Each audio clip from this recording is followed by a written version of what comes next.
Hey guys, it's Albethium back with another video, and this time it's going to be the First Berserker Khazan, and I'm going to be showing you how to beat this very first boss that I know is giving quite a few of you a lot of trouble. And you know how this goes. Before I even think about asking you to click that like or subscribe button for me, please allow me a chance to earn that from you.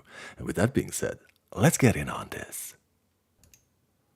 And the boss fight itself. Now we're gonna be covering pretty much all of the attacks, so I am gonna be pausing and explaining, maybe even rewinding here and there. Now he does that 1-2 attack a lot, and that's going to be absolutely essential that you are able to perfect parry these two attacks. Not just to, well, you know what, do the damage to his posture. We're gonna be using Sekiro terminology here, but sometimes you might actually be open with very low stamina. So you just, if you're comfortable with these two attacks, you're going to be perfect pairing them and you will not be having any danger. Because if you do block, and I do mean block, so not perfect parry, with low stamina, he is going to be breaking your stamina, causing you to basically be staggered, and you are going to be open to any type of attack that he chooses. Now he has yet another combination, and these attacks are so vastly and wildly telegraphed that is just crazy. Now this is something I need you to remember throughout the whole fight.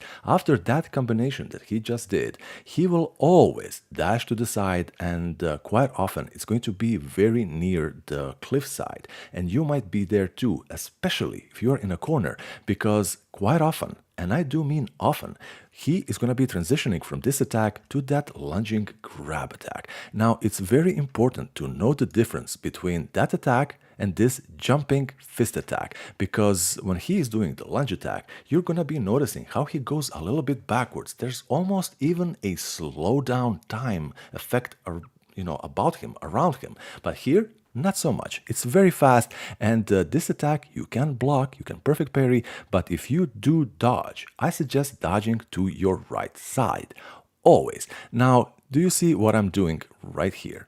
Because I knew after that attack that it's probably gonna be, a lunging grab attack, because that's one attack he still hasn't done. You're gonna be developing this sense of, flow within the fight itself, and he goes backwards. He always goes a little bit backwards. So what do? I put a little bit of distance between the two of us, because if you do put enough distance between the two of you, he actually comes out short with that attack. Now, it's absolutely possible to dodge that, and it's actually not that hard, and we're gonna be covering that later.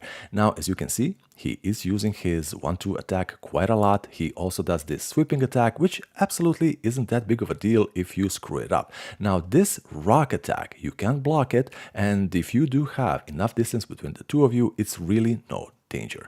Now, that attack, absolutely nothing to be worried about. Now, you are gonna be keeping your eyes here on his, posture. We are using Sekiro terminology after all, and here is the thing.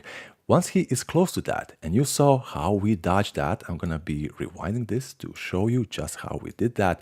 Once he is very close to this, it is a sign to not panic. Do you see that? I always dodge these attacks to my left side. Now, sometimes I might dodge to the right, but because this arm is more in the air, I have chosen to always almost go into the left. And 9 out of 10 times, sorry about that, he is not gonna be catching me. Now, you saw this attack. You can actually provoke this attack if you are behind him. And once he does this, go to his side, and once he falls on his back, stay close to his side or maybe even behind, because he is always gonna be following up this attack with an attack in front. Guys, I'm really sorry, I'm struggling with asthma today. Now, once you do see this little circle right here, you have a timer, and that means that you can actually dish out some damage before you actually trigger that, devastating attack. So hit him a little bit first, and only then engage with this powerful attack. Now here, yet again, he's going to be opening with that, and you saw that we actually were able to identify that this attack was coming and dodging to the right side.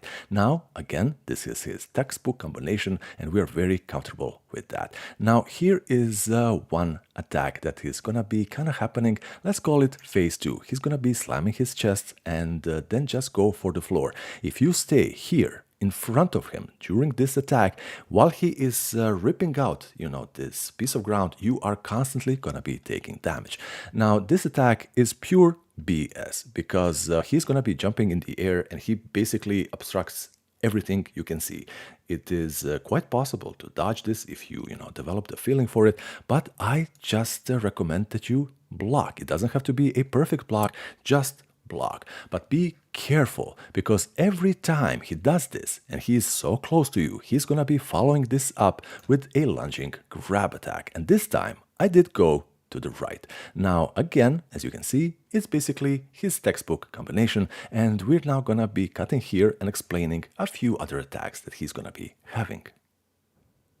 Another attack that he actually has, and it can be tricky if it catches you misplaced, is this freezing beam attack. Now, you should always kind of maintain the mid-distance from the boss because it gives you a perfect positioning to run to the boss or away from the boss depending on, the telegraphed attacks.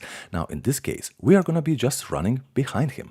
And not only have we neutralized that attack of his, we have a massive opening to dish out a lot of damage of our own.